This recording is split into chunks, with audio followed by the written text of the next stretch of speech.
LCM online channel में आप सभी का स्वागत है।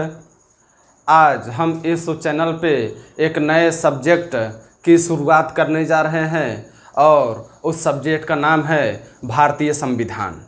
भारतीय संविधान को हम बदले हुए पैटर्न के हिसाब से एक नए तरीके से समझने की कोशिश करेंगे, एक नए तरीके से पढ़ने की कोशिश करेंगे, जिस तरह से आपको एग्ज़ाम में क्वेश्चन पूछे जा रहे हैं। मित्रों, पहले का जो पैटर्न था वह कुछ ऐसा था कि आप केवल फैक्चुअल तैयारी करके आप जो है अच्छा स्कोर कर सकते थे, लेकिन बदले हुए परिस्थितियों में और जो जटिलताएं जो है वो बढ़ी है समाज में, और उस तरह से लागू करने के लिए जो वो कानून व्यवस्था धरातल पर लागू करने के लिए और कानून व्यवस्था मेंटेन करने के लिए जिन सरकारी एम्प्लॉइयों की ज़रूरत है, अब सरकार का ऐसा मानना है कि उस सरकारी एम्प्लॉई को संविधान की समझ होनी चाहिए, न कि केवल संविधान को रट करके वो जो है सो सरकारी एम्प्लॉई बने। इसलिए अब पैटर्न जो है बदल रहा है और बदले हुए पैटर्न के हिसाब से हम जो है आपको नए तरीके संविधान जो है बताने की कोशिश करते हैं, और संविधान जैसे जटिल सब्जेक्ट को एकदम सरल तरीके से कुछ इस तरह से हम बताएंगे ताकि वह संविधान आपके जीवन में आत्मसात हो सके, उसकी रटने की ज़रूरत ही ख़त्म हो जाए और एक बार उसको आप पढ़ लीजिए, समझ लीजिए, उसके बाद जो है दोबारा आपको बार बार रटने से छुटकारा भी मिल जाए, और निश्चित ही इस उद्देश्य में हम लोग सफल होंगे और सेम पैटर्न पे हम लोग जो चलने का प्रयास करते हैं। और जब समझ पे आधारित संविधान की बात चलती है मित्रों, तो यह समझ पे आधारित जो कि प्रश्न आज तक बन रहा है वो केवल यूपीएससी में ही पूछा जाता था ना, लेकिन अब धीरे धीरे उस पैटर्न को यूपीपीएससी में भी जो है अब अप्लाई किया जा रहा है, और पिछले वाले एसआई के एग्ज़ाम में भी आपने देखा होगा कि कितने लॉजिकल प्रश्न पूछे जा रहे हैं। और जब प्रश्न लॉजिकल हो जाता है, जब फैक्ट से हट करके, तथ्यात्मक प्रश्न से हट करके अवधारणात्मक प्रश्न बनने लगते हैं, लॉजिकल प्रश्न बनने लगते हैं, तब ये ज़रूरी हो जाता है कि आप जो चीज़ जानिए उसको व्यवहारिक स्तर पे जानिए, और जब व्यवहारिक स्तर पे आपकी समझ विकसित हो जाएगी तब इस तरह के क्वेश्चन का सामना आप कर लेंगे। और यकीन मानिए कि जो तथ्यात्मक प्रश्न जिनको आप बहुत रट करके जाते हैं, उससे आसान जो है आपको हो जाएगा वो लॉजिकल प्रश्न जिसको आपको रटने की ज़रूरत नहीं है। एक बार आप समझ जाते हैं, एक बार आपके दिमाग में यदि कॉन्सेप्ट फिट हो जाता है तो आपको फिर उसको बार बार रटने की ज़रूरत नहीं है। आपके सामने जब पेपर आएगा तो जिस तरह का वो समस्या दे करके समाधान पूछे या लॉजिकल प्रश्न पूछे या अवधारणात्मक, जिस तरह से भी प्रश्न घुमाएगा, आप एकदम सीधे जो है अपने समझ के आधार पे आप सही ऑप्शन पे पहुंच जाएंगे। अन्यथा जो इस तरह का समझ नहीं विकसित किया रहता है उसको चारों ही ऑप्शन सही लगते हैं, वो समझे में नहीं पाता है कि इसमें तो हमको दो सही लग रहे हैं, तीन सही लग रहे हैं, क्योंकि उस बच्चे का कॉन्सेप्ट क्लियर नहीं है, उसका समझ विकसित नहीं है। तो हम जो है नए पैटर्न से जो चालू कर रहे हैं और नए पैटर्न से जो संविधान को हम स्टार्ट कर रहे हैं मित्रों, तो सबसे पहले जो सबसे ज़रूरी चीज़ है पहले उसी को समझने का प्रयास करते हैं, और उसको समझ जाएंगे तो पूरा संविधान एकदम आसानी से, एकदम सरल तरीके से आपके दिमाग में फिट होता चला जाएगा। तो वो कौन सी बात है जिसको संविधान पढ़ने से पहले समझना आवश्यक है? तो वो है लोकतंत्र। वो क्या है? वो है लोकतंत्र। ठीक, लोकतंत्र मित्रों देखिए, जो हमारा ये 1-2 क्लास रहेगा वो बेहद इम्पॉर्टेंट रहेगा। इसको आप लोग अच्छे से देखिएगा और इसको एक बार न समझ में आए तो 1-2 बार और देखिएगा, और रटने की कोशिश बिल्कुल न कीजिएगा। तो लोकतंत्र क्यों इम्पॉर्टेंट है, इसको हम लोग आज समझने का प्रयास करते हैं। आखिर लोकतंत्र है क्या चीज़? ठीक, तो देखिए, जो हमारा देश मित्रों जो है, वह देश जो है इस दुनिया का सबसे अच्छा देश है, नैतिकताओं और संस्कारों से भरा हुआ देश है। इसका जो है प्राचीन काल से लेके आज तक जो है इसका कोई आक्रामक व्यवहार की किसी पे नहीं दिखता। हमेशा जो है यह हेल्पफुल रहा है और पूरी दुनिया के लिए कल्याणकारी बात करता है।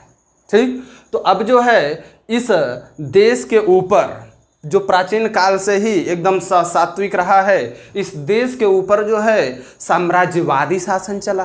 ठीक, शुरू में साम्राज्यवादी शासन चला।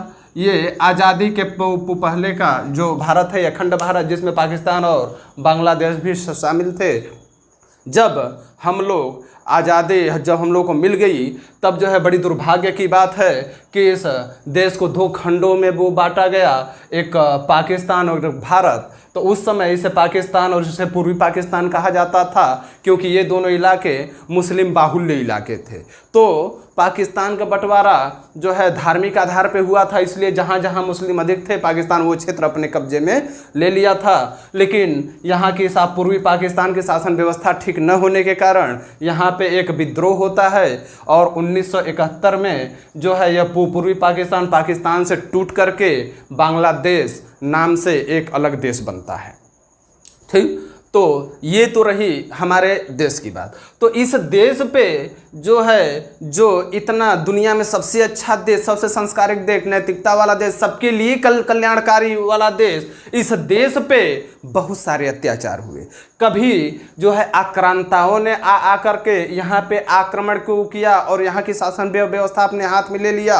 और जब साम्राज्यवादी शासन समाप्त हुआ मित्रों, तब यहाँ पे उपनिवेशवाद जो है आता है और वहाँ से यूरोपीय कंपनियाँ आती हैं और इस को जो है इस तरह से अपने चंगुल में जकड़ती हैं, गुलाम बना लेती हैं और इसके ऊपर ढेर सारा अत्याचार करती हैं। और इस अत्याचार से मुक्त होने के लिए यहाँ पे एक बहुत ही बड़ी और रणनीतिबद्ध जो है आंदोलन चलता है और उस आंदोलन के फलस्वरूप धीरे धीरे हमारा देश जो है 1947 में जाकर आज़ाद होता है। 190 साल जो है यह देश अंग्रेजों के अधीन रहता है। ठीक, तो जब हमारे देश को मित्रों जब आज़ादी मिलती है 1947 में, जब हमारा देश आज़ाद होता है, तब ये होता है कि अब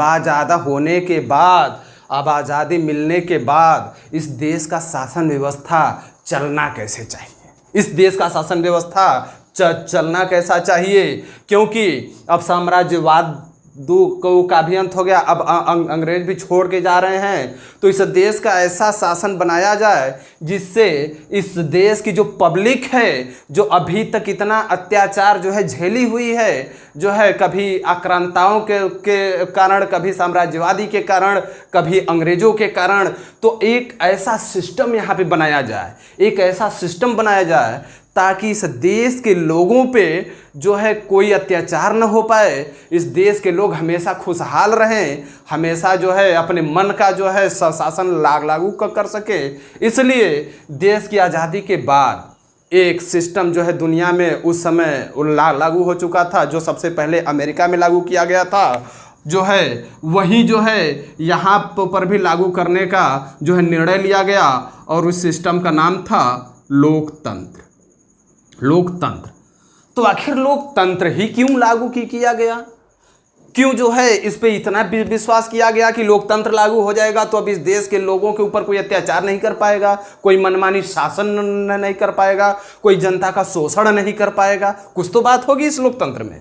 और यही लोकतंत्र हमको समझना है, क्योंकि इस लोकतंत्र को समझने वाला आदमी ही एक जो है जिम्मेदार अफसर बन सकता है, जिम्मेदार एसआई बन सकता है। और लोकतंत्र को हम लोग समझने का प्रयास करते हैं कि आखिर लोकतंत्र में ऐसी कौन सी बात है। और यदि आप यकीन मानिए कि यदि लोकतंत्र को आप लोग समझ गए तो पूरी संविधान आपको एकदम सरल लगेगी और आप उसको व्यवहारिक स्तर पे समझ जाएंगे। तो आइए देखते हैं कि लोकतंत्र जो है वास्तव में है क्या चीज़। मित्रों, लोकतंत्र यह एक ऐसा शब्द है जो इसको सीमित अर्थ में भी समझा जाता है और व्यापक अर्थ में भी समझा जा सकता है। अब लोक का मतलब होता है जनता, लोक का मतलब होता है जनता, और तंत्र का मतलब होता है शासन, तंत्र का मतलब होता है शासन, ठीक। और लोकतंत्र का मतलब होता है कि जनता का शासन, जनता का शासन, ठीक। लोकतंत्र का मतलब होता है जनता का शासन। अब इस लोकतंत्र को जो है हम समझने का प्रयास करते हैं, मतलब ये कि जो हमारे देश को जो लोग आज़ादी दिलाए थे, जो महानुभाव थे, जो संविधान निर्माता लोग थे, वो जानते थे कि यदि इस देश की सत्ता हम किसी भी व्यक्ति को दे देते हैं, कि व्यक्तिगत आदमी को दे देते हैं, तो वह व्यक्ति कितना भी अच्छा क्यों न हो, लेकिन ये कोई गारंटी नहीं ले सकता कि उसके आने वाली पीढ़ी भी उसी की तरह ईमानदार और देश के लिए समर्पित रहेगी न। इसलिए जो संविधान निर्माता लोग थे, उनके दिमाग में एक बात आई कि हम हो चाहे कोई भी हो, हम लोग भला ही इस देश को आज़ाद कराए हैं, अपनी जान की बाजी लगाकर लाखों लोग उसमें अपनी को कुर्बानियाँ दिए हैं, लेकिन ज़रूरी नहीं है कि हमारे आने वाली पीढ़ियाँ इस बलिदान को उस तरह से याद रखें जिस तरह से हम लोग याद रख रहे हैं। इसलिए वह लोकतंत्र जो है लागू किए, ताकि इस देश की जो शासन रहे इस पूरे देश की जनता के हाथों ही संचालित किया जाए, उस पर कोई व्यक्ति का जोर न हो, बल्कि पूरी जनता ही इस देश को चलाएगी। और जब जनता चलाएगी तो जब उसको लगेगा कि यार ये तो शासन हमारे लिए ठीक नहीं है और ये जो है हमारे लिए गलत कर रहा है, तो जब जनता जिसको अच्छा समझेगी उसको सत्ता पे बैठाएगी और जिसको अच्छा नहीं समझेगी उसको गद्दी से उतार देगी। तो लोकतंत्र में मित्रों जो मालिक का भूमिका निभाती है, इस देश का जो मालिक है, जो शासन का मालिक है, वो जनता होती है।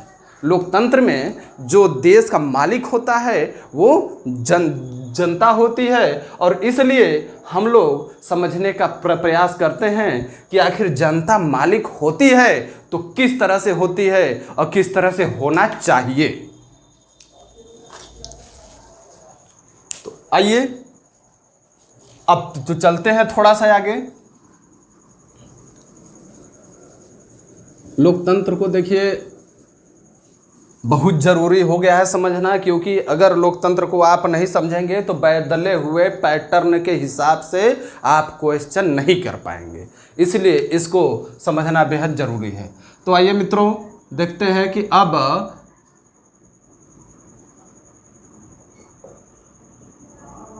लोकतंत्र को देखिए हम दो तरह से समझने का प्रयास करते हैं। लोकतंत्र को हम जो है एक सीमित अर्थ में जो है वो समझेंगे और लोकतंत्र को दूसरा हम व्यापक अर्थ में समझेंगे कि इसका व्यापक अर्थ क्यों क्या होता है और इसका सीमित अर्थ क्या होता है, इसका व्यापक अर्थ क्या होता है और इसका सीमित अर्थ क्या होता है। ठीक, यहाँ पे सीमित अर्थ में अगर हम लोकतंत्र को देखें कि लोकतंत्र भारत के लिए क्यों जो है चुना गया, तो इसका सीमित अर्थ में हम ये देखते हैं कि लोकतंत्र हमारे देश में जो लागू किया गया मित्रों, वह एक शासन प्रणाली के रूप में लागू किया गया, एक शासन प्रणाली के रूप में लागू किया गया। ठीक, शासन प्रणाली आप लोग जो जान ही चुके हैं कि देश की शासन की बागडोर किसके हाथ में दे दिया गया, जनता के हाथ में दे दिया गया। और लोकतंत्र में जनता ही मालिक होती है। मतलब इसका सीमित अर्थ में हम देखें तो लोकतंत्र शासन करने के लिए ही लागू किया गया है, ताकि शासन प्रणाली जनता के नियंत्रण में रहे। ठीक, अब शासन प्रणाली अगर जनता जो चलाएगी तो जनता जो चलाएगी कैसे, तो यहाँ पे मित्रों दो विकल्प मिलता है, यहाँ पे दो विकल्प मिलता है। पहला तो ये कि भाई जब जनता के हाथ में शासन है और जब जनता जो है पूरी तरह से जनता के हाथ में शासन दे दिया गया है, तो पूरा जनता जो है जो है लोकसभा में बैठे, राज्यसभा में बैठे, और लोकसभा में पूरा जनता बैठ करके, कितनी जनता, मान लीजिए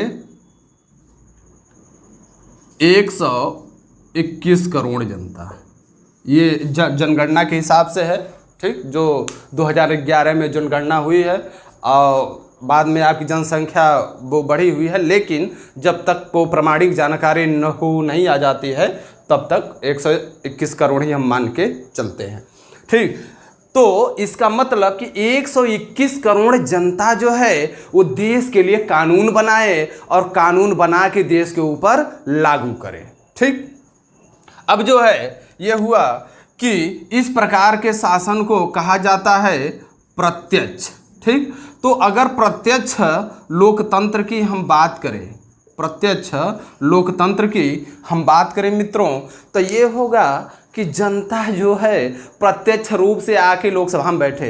अब आप ये कल्पना क्यों कीजिए कि सुनने में तो बड़ा अच्छा लग रहा है कि भाई जनता को जब शासन दे दिया गया तो सही बात है कि जनता ही जो है कानून बनाए, जनता ही लोकसभा में बैठे, ठीक। और जब ये प्रत्यक्ष लोकतंत्र आप सुनेंगे तो आपको बड़ा ही अच्छा लगेगा, क्योंकि इसी को आदर्श लोकतंत्र कहा जाता है, इसी को आदर्श लोकतंत्र कहा जाता है। यह आदर्श हो सकता है, सबसे सही तरीका यही है कि जितनी पब्लिक है सबको मौका दे दिया जाए कि लोकतंत्र है तो आपका शासन है, आप ही कानून बनाइए, आप ही शासन कीजिए, ठीक। लेकिन ये आदर्श लोकतंत्र तो है, लेकिन यह व्यवहार में नहीं चल सकता, व्यवहार में नहीं चल सकता। क्यों नहीं चल सकता? क्योंकि सबसे बड़ी बात तो ये है कि 121 करोड़ जनता जब कानून बनाने के लिए आएगी, कल्पना कीजिए कि मान लीजिए कि दिल्ली में लोकसभा है और लोकसभा में पूरे देश के लिए कानून बनता है, वहीं पे विधेयक पेश किए जाते हैं। अब मान लीजिए पूरे देश की जनता जो है पहुंच गई दिल्ली, ठीक। अब लोकसभा का उतना बड़ा एरिया तो है नहीं कि 121 करोड़ जनता को जो है वहां पे बैठा सके। अब मान लीजिए किसी तरह व्यवस्था करके वहां पे बुला भी लिए ना। अब जो है भारत देश में इतनी विषमता है कि यहाँ पे इतनी भाषाई भी विषमता है दोस्तों, कि मान लीजिए कि यहाँ पे लोग पहुँच गए, ठीक। अब कोई हिंदी में बोलेगा तो कोई गुजराती में बोलेगा, तो कोई मराठी में बोलेगा, तो कोई जो है तमिल में बोलेगा, किसी को समझ में आ रहा है, किसी को नहीं समझ में आ रहा है। और इस तरह से मान लीजिए अगर वहाँ पहुँच भी जाएंगे तो एक दूसरे की बातें नहीं समझ पाएंगे, और जब भाषा ही नहीं समझ पाएंगे तो निर्णय क्या लेंगे। तो यह जो है आदर्श में तो हो सकता है, बहुत बढ़िया है, लेकिन ये व्यवहार में नहीं चल सकता। न तो आप पूरे देश की जनता को वहाँ इकट्ठा कर सकते हैं, और मान लीजिए पूरे देश की जनता को आप इकट्ठा कर भी सकते हैं तो वहाँ पे जो है बहुत बड़ी वहाँ शासन व्यवस्था, लोक व्यवस्था और एक भाषाई विवाद, ये सब जो है आपका सामने आ जाएंगे। तो इस तरह से आप वहाँ पे सफल नहीं हो सकते, ठीक। तब हमारे संविधान निर्माताओं ने तो ठान ही लिया था कि भाई चाहे जैसे हम जो है देश का बागडोर जनता के हाथ में दे के रहेंगे और लोकतंत्र जो है लागू को करके रहेंगे। तो जब आपको प्रत्यक्ष लोकतंत्र जो है लागू नहीं कर पा रहे हैं तब क्या किया जाएगा? तब जो है संविधान निर्माताओं की दिमाग में एक बात आई कि भले ही प्रत्यक्ष लोकतंत्र जो है लागू नहीं कर पा रहे हैं, लेकिन हम जो है इस लोकतंत्र को अप्रत्यक्ष लोकतंत्र से चला सकते हैं, अप्रत्यक्ष लोकतंत्र से जो चला सकते, अप्रत्यक्ष लोकतंत्र से। अब ये अप्रत्यक्ष लोकतंत्र क्या होता है, ठीक। तो अप्रत्यक्ष लोकतंत्र में आप लोग ये देखिए कि अप्रत्यक्ष लोकतंत्र मतलब कि डायरेक्ट जनता जो है मालिक नहीं होगी, लेकिन इनडायरेक्टली मतलब अप्रत्यक्ष रूप से जनता ही मालिक होगी। तो अब इसको थोड़ा सा हम समझने का प्रयास करते हैं ऐसे, जैसे इसमें जो है एक तरफ रहेगी जनता और दूसरी तरफ रहती है सरकार, ठीक। दूसरी तरफ रहती है सरकार, इस देश को चलाने वाली सरकार, ठीक। और एक तरफ रहती है जनता, ठीक। और जनता और सरकार के बीच में जो है एक कड़ी होती है, एक कड़ी होती है, और वह कड़ी जो है किसकी होती है? प्रतिनिधियों की होती है, प्रतिनिधियों की होती है। ठीक, ये प्रतिनिधियों की कड़ी। तो मतलब जनता के बीच से प्रतिनिधि चुने जाते हैं। मतलब ये कि भाई हम नहीं जा सकते तो ठीक है, हमारी बात जो है जो रख सकता है, जिस पे हमारी विश्वास है, हम उसको चुन करके भेजेंगे।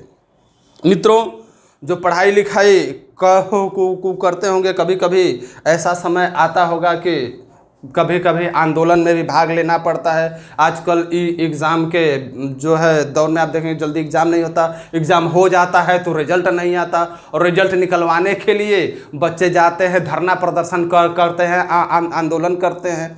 तो आंदोलन करने के दौरान आप लोग ये देखे होंगे, ठीक, कि वहाँ पे जब प्रशासन आता है, डीएम आता है, या जो है सिटी मजिस्ट्रेट आता है, तो वहाँ पे वो एक बात कहता है कि भाई हजारों लोगों को तो ऑफिस में हम लेके जा नहीं सकते, आप अपने बीच से एक प्रतिनिधि चुन लीजिए जिसको आप पे विश्वास हो। तो वह प्रतिनिधि जा करके जो है माननीय अध्यक्ष जी से बात करेगा, और बात करके वह डील करके आएगा, और आपके पक्ष में डील करेगा। जिसके ऊपर आपको विश्वास है आप उसे चुन लीजिए। तो वह उस समूह का प्रतिनिधि हो जाता है। अब वह जाएगा, वहां से बात करेगा, वो बात जो करके आएगा वह जो है वो अपने जो है जो लोग उनको भेजे उनको बताएगा। तो ये प्रतिनिधि होते हैं जो जनता और सरकार के बीच के होते हैं। ठीक, और इन प्रतिनिधियों का चुनाव कौन करती है? जनता करती है। ठीक, और जब जनता करती है, इन प्रतिनिधियों का चुनाव जब जनता करती है, तो ये प्रतिनिधि आते कहाँ से हैं? तो ये प्रतिनिधि आते हैं राजनीतिक दल से। राजनीतिक दल से दिखाई दे रहा है कि नहीं? ठीक है, राजनीतिक दल नहीं दिख रहा है तो कर देते हैं ऊपर।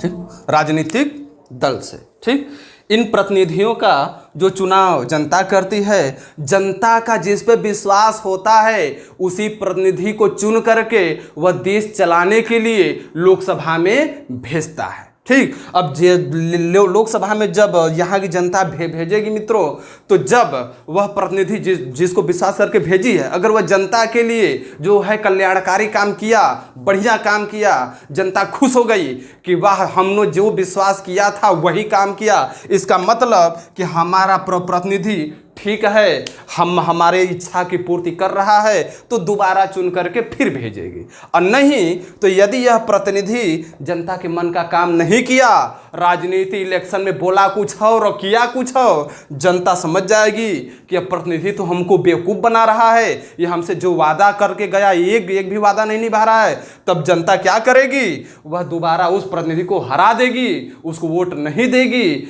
और यही जो है एक मालिक का काम होता है कि जो भी नौकर या जो भी सेवक अगर मालिक के हिसाब से सेवा नहीं करता है, उस नौकर को वहां से हटा देना चाहिए और दूसरे नौकर की नियुक्ति कर देनी चाहिए। मतलब लोकसभा में जितने लोग बैठते हैं वह पब्लिक के सेवक होते हैं, और जो पब्लिक होती है वह इस देश का मालिक होती है। ठीक, तो ये प्रतिनिधि ही अपने द्वारा जो जनता इनको चुन के भेजी है, जैसे ये देश है, हमारा देश है। ठीक, इस दुनिया में सबसे अच्छा जो है देश भारत देश है, हर मामले में अच्छा है। यहाँ पे जो है मान लीजिए इस तरह से जो है लोकसभा का क्षेत्र बना दिया जाता है दोस्तों। ठीक, इस तरह से लोकसभा का क्षेत्र बने, और ये जो क्षेत्र होता है, ये जो गोले होते हैं, इनको मान लीजिए कि क्षेत्र है, और इन पूरे भारत में यहाँ से लेके कश्मीर से लेके सब पूरा इस तरह से जो है क्षेत्र बना जाता है। ये सब लोकसभा के क्षेत्र हैं, और प्रत्येक क्षेत्र को प्रत्येक गोले को आप जो है एक लोकसभा का क्षेत्र मान सकते हैं। ठीक, यस, मतलब इस देखिए इस तरह से मैं जब लिखता तो लोकसभा, इसको समझ लीजिएगा, लोकसभा का क्षेत्र आप इसे मान सकते हैं। तो इस देश की इस जो क्षेत्र की जो पब्लिक रहेगी, ना, वो एक प्रतिनिधि को चुनेगी। इस क्षेत्र की जो पब्लिक रहेगी वो एक प्रतिनिधि को चुनेगी। इस तरह से हर गोले से, मतलब हर क्षेत्र से, हर क्षेत्र के अंतर्गत जो भी पब्लिक रहेगी वो एक एक प्रतिनिधि को चुनती है। और यह जब प्रतिनिधि चुन करके लोकसभा में जाता है मित्रों, तो वह अपने क्षेत्र की जनता के लिए जो है वहाँ डिमांड करता है कि हमारे क्षेत्र में बिजली कम है, हमारे क्षेत्र में सड़क व्यवस्था सही नहीं है, हमारे क्षेत्र में शिक्षा व्यवस्था सही नहीं है, हमारे क्षेत्र में जो है इस तरह का जो है बजट आवंटित किया जाए ताकि हम अपने पब्लिक को जो वादा किए हैं वो निभा सके ना।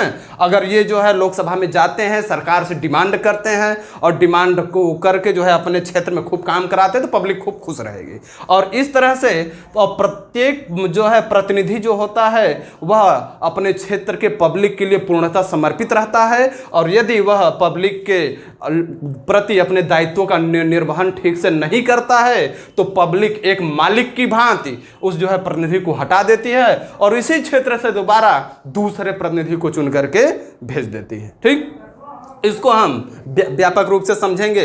यहाँ पे बस थोड़ा सा हम प्रत्यक्ष और अप्रत्यक्ष जो है समझने का प्रयास कर रहे हैं कि क्यों भारत में प्रत्यक्ष लोकतंत्र शामिल नहीं किया गया और क्यों जो है अप्रत्यक्ष लोकतंत्र लागू किया गया। तो यहाँ पर आप समझ गए होंगे कि प्रत्यक्ष लोकतंत्र व्यवहार में तो सही है, आदर्श लोकतंत्र है, लेकिन यह लागू नहीं किया जा सकता। तो लोकतंत्र हम अप्रत्यक्ष रूप से, हमारे माननीय संविधान निर्माताओं ने जो है अप्रत्यक्ष लोकतंत्र भारत में लागू किया है। और यह एग्जाम में जो है कई बार जो है पूछा गया है कि भारत में कौन सा लोकतंत्र है, तो प्रत्यक्ष भी देगा, अप्रत्यक्ष भी देगा, दोनों देगा, कोई नहीं देगा, तो लगाएंगे क्या? अप्रत्यक्ष लोकतंत्र हमारे जो है देश में लागू है। ठीक, इस तरह से देखिए संविधान बहुत कठिन नहीं है, पर थोड़ा सा समझना है। ठीक, और ये सीमित अर्थ में है। और अब जब हम व्यापक अर्थ में लोकतंत्र को समझने की बात करेंगे मित्रों, तो व्यापक अर्थ ही आपकी समझ को विकसित करेगा। ठीक, हर क्षेत्र में विकसित करेगा, राजनीति के क्षेत्र में, आर्थिक के क्षेत्र में, सामाजिक के क्षेत्र में, जो है हर क्षेत्र में लोकतंत्र होना चाहिए। इसको हम देखते हैं व्यापक अर्थ में।